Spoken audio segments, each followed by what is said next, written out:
Isipin mo ito, matagal ka nang nagsisikap, ginagawa ang lahat para mapabuti ang iyong pananalapi, ngunit parang buhangin lang na dumudulas sa iyong mga kamay ang pera. Kahit anong gawin mo, tila sinusundan ka ng hindi inaasahang gastusin, kamalasan at negatibong enerhiya. Ngunit paano kung sabihin ko sa iyo na ang problema ay hindi ang iyong pagsisikap kundi ang iyong tahanan? Sa iba't ibang kultura at panahon, may mga bagay na pinaniniwala ang humaharang sa tagumpay at nag-aakit ng malas. Mula sa sirang gamit hanggang sa hindi napapansing kalat, maaaring ang mga bagay na ito ang palihim na nagpapahina sa iyong yaman at swerte. Manatili ka lang dahil ilalahad natin ang siyam na nakatagong salarin sa iyong tahanan na maaaring dahilan ng iyong mga problemang pinansyal. Naramdaman mo na ba na kahit gaano ka kasipag sa pagtrabaho at pag-ipon ng pera, palaging may humahadlang? Patong-patong ang mga bayarin, hindi inaasahang gastusin ang lumalamon sa iyong ipon, at tila laging lumilipas ang mga pagkakataon. Maaaring iniisip mong malas lang ito, pero paano kung ang tunay na problema ay nasa mismong loob ng iyong tahanan? Sa loob ng maraming siglo, iba't ibang kultura at tradisyon ang nagbabala na may ilang bagay na nag-aakit ng negatibong enerhiya, humaharang sa pag-unlad ng pananalapi at nagdadala ng kamalasan. Ayon sa Feng Shui, Vastu Shastra, at maging sa sinaunang paniniwalang espiritual, ang enerhiya sa ating paligid ay direktang nakaapekto sa ating tagumpay, kaligayahan at katatagan. Sa video natin ngayon, tatalakayin natin ang siyam karaniwang gamit sa bahay na maaaring palihim na sumisira sa iyong swerte at katatagan sa pananalapi. Mula sa mga pang-araw-araw na bagay na hindi mo man lang pinapansin hanggang sa mga gamit na matagal mo nang itinatago, maaaring ito ang dahilan kung bakit patuloy kang nakararanas ng kabiguan sa buhay. At heto ang pinaka-exciting na bahagi, sa simpleng pag-aalis ng mga bagay na ito, maaaring mapansin mo ang isang malakas na pagbabago sa iyong enerhiya, oportunidad, at daloy ng pera. Kaya manatili hanggang dulo dahil ibabahagi rin namin ang isang sikreto na makakatulong agad sa pagpapalakas ng positibong enerhiya sa iyong tahanan. Tara, simulan na natin. Ang epekto ng negatibong enerhiya sa tahanan. Naranasan mo na bang pumasok sa isang silid at agad mong naramdaman na may kakaiba, na parang may bumibigat sa iyong loob? Marahil ito'y magulo, madilim, o may kakaibang pakiramdam na hindi mo maipaliwanag. Pero sa kaibuturan mo, alam mong may mali. Ito ang hindi nakikitang kapangyarihan ng enerhiya, ang parehong enerhiya na dumadaloy sa iyong tahanan, nakakaapekto sa iyong emosyon, desisyon, at kahit sa iyong tagumpay sa pananalapi. Maraming sinaunang kultura, kabilang ang Feng Shui ng China, Vastu Shastra ng India, at maging ang mga espiritual na paniniwala sa kanluran, ang nagsasabing may malaking epekto ang ating kapaligiran sa ating swerte at kasaganaan. Lahat ng bagay sa iyong tahanan, mula sa pagkakaayos ng mga muebles hanggang sa mga gamit na iniingatan mo, ay may dalang enerhiya. Kapag ang enerhiyang ito ay naging barado, sirain, o negatibo, maaaring maapektuhan ang iyong buhay sa paraang hindi mo namamalayan. Isipin mo ito, naranasan mo na bang dumaan sa isang yugto ng buhay kung saan kahit anong gawin mo, parang bigla na lang nawawala ang pera mo? O kaya naman, sunod-sunod ang pagkalugi, nasasayang ang mga oportunidad, o dumarami ang hindi inaasahang gastusin. Habang ang ilan sa mga ito ay maaaring dulot ng mga pangyayari, malaki rin ang posibilidad na may mga harang sa enerhiya ng iyong tahanan na humahadlang sa iyong kasaganaan. Isang magandang halimbawa ang isang agos ng tubig. Kapag ito'y dumadaloy ng malaya, nadidiligan nito ang lahat ng madaanan. Ngunit kung may mga harang tulad ng bato at dumi, nagiging stagnant, marumi at wala ng sigla ang tubig. Ganito rin ang enerhiya sa iyong tahanan, kapag may negatibong bagay na humaharang dito, maaari itong maging sanhi ng mga hadlang sa iyong buhay, lalo na sa aspetong pinansyal at personal. Sa video natin ngayon, ibubunyag natin ang siyam na bagay sa iyong bahay na maaaring nagdudulot ng kamalasan at pagkawala ng pera. Ang ilan sa mga ito ay maaaring ikagulat mo dahil araw-araw mo silang nakikita, ngunit hindi mo iniisip na may epekto pala sa iyong buhay. Ang magandang balita. Sa simpleng pag-aalis ng mga ito, maaari mong maibalik ang balanse, mapawi ang negatibong enerhiya, at muling anyayahan ang kasaganaan sa iyong buhay. Isa, mga sira at humintong orasan. Magsimula tayo sa isang bagay na halos lahat ng bahay ay nagkaroon na sa isang punto, mga sirang orasan at humintong relo. Sa unang tingin, maaaring wala itong masamang epekto. Marahil ay may lumakang wall clock na hindi na gumagana sa loob ng maraming taon o isang wristwatch na nakatago sa drawer, nakapirmi sa isang nakaraang oras. Ngunit alam mo ba na sa maraming kultura, ang nakahintong orasan ay itinuturing na simbolo ng paghinto, kamalasan at maging ng hindi magandang kapalaran.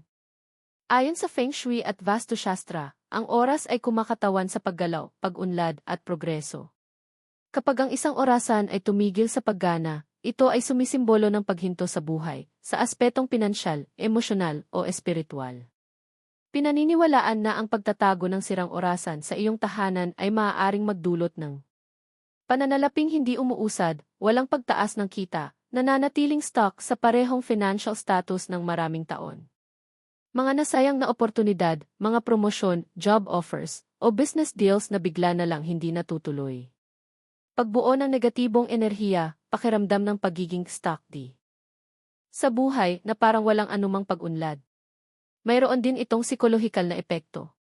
Sa tuwing titingnan mo ang isang sirang orasan, kahit hindi mo namamalayan, ito ay nagpapalakas ng ideya na may bahagi ng buhay mo na hindi umaandar. Sa paglipas ng panahon, maaaring makaapekto ito sa iyong mindset na nagdudulot ng pakiramdam ng kawalang pag-asa at kawalan ng motibasyon. Ang solusyon: ayusin ang orasan at muling paganahin ito. Kung hindi na ito maaaring kumpunihin, alisin ito agad sa iyong tahanan. Kung ito ay isang antike o may sentimental na halaga, mas mabuting itabi ito sa storage kaysa ipakita sa loob ng bahay. Sa simpleng pagtanggal ng mga sirang orasan, pinapayagan mong malayang dumaloy ang enerhiya ng oras sa iyong tahanan na nag-aanyaya ng mga bagong oportunidad, sariwang simula at paggalaw sa iyong pananalapi. 2. Patay na halaman at tuyong bulaklak. Ang mga halaman ay nagbibigay ng buhay sa isang tahanan. Sila ay sumisimbolo ng paglago, kasaganaan at positibong enerhiya. Ngunit ano ang mangyayari kung ang mga halaman na ito ay nagsimulang malanta, matuyo o mamatay? Maraming tao ang nag-iiwan ng tuyong bulaklak o patay na halaman bilang dekorasyon, iniisip na maaari pa rin nilang pagandahin ang bahay. Ngunit sa katotohanan, mas maraming negatibong epekto ang hatid nito kaysa sa mabuti. Ayon sa Feng Shui at Vastu Shastra, ang patay na halaman ay sumisimbolo ng pagkabulok, paghinto at pagkawala. Ang mga ito ay may dalang enerhiya ng kamatayan at kawalan ng sigla na maaaring negatibong makaapekto sa kapaligiran ng iyong tahanan.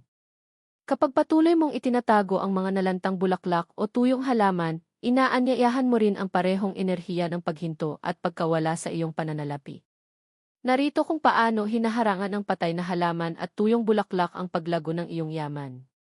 Sumisimbolo ito ng natutuyong kayamanan, tulad ng pagkatuyo ng halaman, maaaring magsimulang matuyo o maubos ang iyong pera.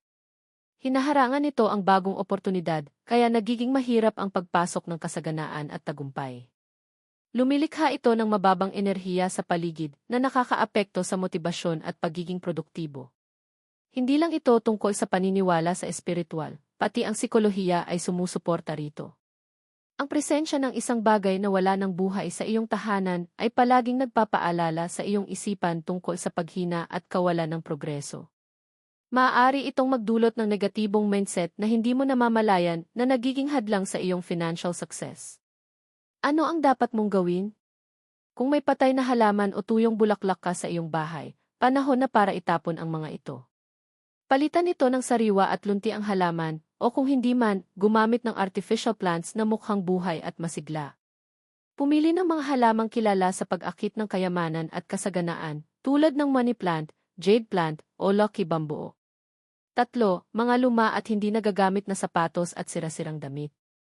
Nasubukan mo na bang buksan ang iyong aparador at makakita ng tambak ng lumang sapatos o mga damit na hindi mo na naisusuot sa loob ng maraming taon? Marahil iniisip mo, baka kailanganin ko ito balang araw. Ngunit may isang bagay na hindi namamalayan ng karamihan, ang patuloy na pagtatago ng sira-sirang damit at lumang sapatos ay maaaring humarang sa iyong pag-unlad sa pananalapi at magdulot ng kamalasan. Sa maraming kultura, lalo na sa Feng Shui at Vastu Shastra, ang sapatos ay sumisimbolo ng paggalaw at pag-unlad. Kapag nagtago ka ng lumang, sira, o hindi nagagamit na sapatos, ito ay sumisimbolo ng pagkakahinto sa buhay, mga hadlang at hirap. Katulad nito, ang sira o punit na damit ay kumakatawan sa kahirapan, kakulangan at kawalang katatagan sa pananalapi. Narito kung paano maaaring palihim na naapektuhan ng mga lumang gamit na ito ang iyong buhay. Nag-ipon ito ng lumang, stagnant na enerhiya na pumipigil sa pagpasok ng bagong oportunidad. Lumilikha ito ng pakiramdam ng kakulangan. Kapag itinago mo ang mga sirang damit, ipinapadala mo sa universo ang mensahe na ayos lang sa iyo ang kakapusan. Nag-aakit ito ng hindi kinakailangang gastusin, kaya mas mabilis lumalabas ang pera kaysa sa pumapasok. Hindi lang ito tungkol sa espiritual na paniniwala, may psikolohikal na epekto rin ito. Kapag puno ang iyong aparador ng mga luma at sirang gamit, palagi itong nagpapaalala sa iyong subconscious ng nakaraan, kaya nagiging mahirap ang pag-usad mo, hindi lang sa personal na buhay kundi pati na rin sa pananalapi. Ano ang dapat mong gawin? Maglaan ng oras upang suriin ang iyong aparador at alisin ang mga sapatos na sira, punit, o hindi mo na ginagamit. Kung maaari pa itong pakinabangan, ipamigay ito sa nangangailangan. Kung hindi na ito maayos, itapon ito upang hindi na makaharang sa iyong swerte. Gawin din ito sa iyong mga damit, alisin ang anumang punit, kupas, o hindi na nagsisilbi sa iyo. 4. Basag na plato at sirang salamin o salamin ng gamit. Naiwan mo na ba ang isang basag na plato, may sira na tasa, o nabasag na salamin sa iyong tahanan? Iniisip na pwede pa naman itong gamitin, kaya sayang kung itatapon. Maraming tao ang nag-iingat ng sirang gamit sa kusina dahil nakasanayang gawi, ngunit ayon sa Feng Shui at Vastu Shastra, ang mga sirang bagay na ito ay maaaring maging sanhi ng hindi matatag na pananalapi at kamalasan. Ang mga plato at gamit sa kusina ay sumisimbolo ng kasaganaan, pagkain at kayamanan sa isang tahanan. Kapag ang mga ito ay may basag, sira, o lamat, dala rin ito ang enerhiya ng pagkawasak, pagkawala, at kawalang katatagan na maaaring makaapekto sa iyong sitwasyon sa pananalapi. Ang pagtatago ng mga sirang gamit ay maaaring humantong sa pera na biglang naubos, katulad ng sirang plato na hindi na kayang hawakan ang pagkain ng maayos, maaaring mahirapan kang ipunin ang iyong pera. Pananalaping hindi matatag, mas nagiging mahirap ang pag-ipon at pagpapalago ng yaman. Pagbuo ng negatibong enerhiya, maaari itong magdulot ng hindi kinakailangang stress at emosyonal na kawalan ng balanse. Hindi lang ito isang espiritual na paniniwala, mayroon din itong psikolohikal na epekto. Sa tuwing gagamit ka ng isang basag na plato o tasa, hindi mo namamalayan na pinapalakas nito ang pananaw na okay lang ang pagkasira at hindi pagiging perpekto. Sa paglipas ng panahon, maaari nitong baguhin ang iyong mindset at maging hadlang sa pag-attract ng kasaganaan at pinansyal na katatagan. Ano ang dapat mong gawin? Suriin ang iyong kusina at hanapin ang mga may sira o basag na plato, tasa at gamit na salamin. Kung ang mga ito ay mailamat o basag, oras na para itapon ang mga ito. Palitan ang mga ito ng buo at maayos na gamit na sumisimbolo ng kabuuan, kasaganaan at positibong enerhiya. 5. Hindi nagagamit na gamot at expired na produkto. Nasilip mo na ba ang iyong medicine cabinet o kitchen shelf at nakatagpo ng mga expired na gamot, lumang beauty products, o hindi nagamit na health supplements? Maaaring iniisip mong wala namang masamang epekto ang pag-iwan ng mga ito, pero ayon sa Feng Shui, Vastu Shastra, at maging sa mga psikolohikal na pag-aaral, ang pagtatago ng ganitong mga bagay ay maaaring magdulot ng negatibong enerhiya, harang sa pananalapi at maging problema sa kalusugan. Ang mga gamot ay nilikha upang magpagaling at magpanumbalik ng sigla, ngunit kapag naging expired, nawawala ang kanilang silbi at nagiging simbolo ng pagkahinto at sakit. Katulad nito, ang expired na skincare o health products ay may dalang enerhiya ng pagkasira, basura, at toxicity. Ayon sa maraming espiritual na paniniwala, ang pagtatago ng mga ito ay maaaring magdala ng madalas na problema sa kalusugan at hospital expenses na maaaring magpabigat sa iyong pananalapi. Pakiramdam ng paghina at pagkabulok na maaaring hindi mo namamalayan ngunit nakakaapekto sa iyong motibasyon at enerhiya. Negatibong enerhiya sa bahay na maaaring humarang sa pagpasok ng swerte, kasaganaan at tagumpay. Bukod sa espiritual na paniniwala, may siyentipikong dahilan din kung bakit dapat mong alisin ang mga lumang gamot at produkto. Ang paggamit ng expired na gamot o skincare ay maaaring magdulot ng allergic reactions, impeksyon, o kahit pagkalason na maaaring humantong sa hindi kinakailangang medical expenses. Kahit hindi mo ito ginagamit, ang pananatili nito sa iyong bahay ay nag-ipon ng stagnant at negatibong enerhiya.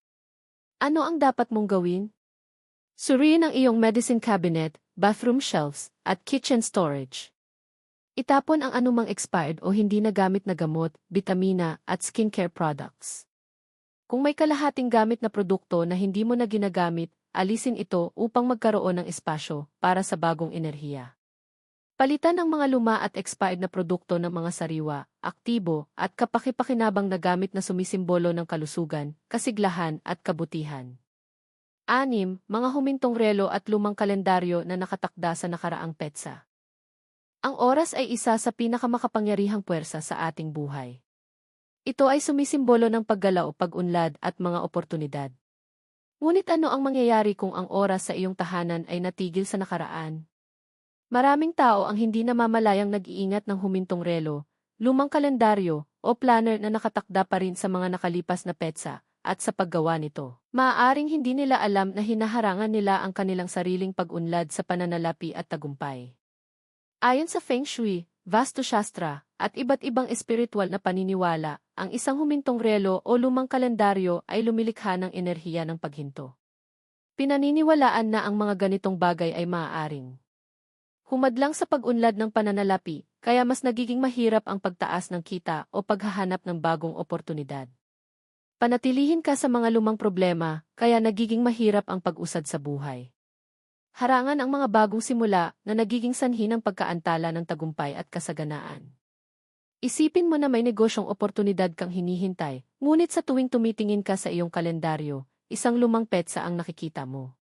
Sa iyong subconscious mind, ito ay nagbabadya na ikaw ay na-stuck sa nakaraan na maaaring makaapekto sa iyong mga desisyon at aksyon. Ganon din sa humintong relo, sumisimbolo ito ng paghinto ng progreso, na maaaring magdulot ng pagkabalam sa paglago ng iyong karera at pananalapi. 7. Mga negatibong simbolo o nakakatakot na dekorasyon. Nakapagpundar ka na ba ng isang painting, estatwa, o dekorasyon dahil lang sa kakaiba at maganda itong tingnan, ngunit hindi mo naisip ang kahulugan o simbolismo nito? Maraming tao ang hindi namamalayang nag-iingat ng sining, eskultura, o dekorasyong maaaring nag-aakit ng kamalasan, takot, o negatibong enerhiya.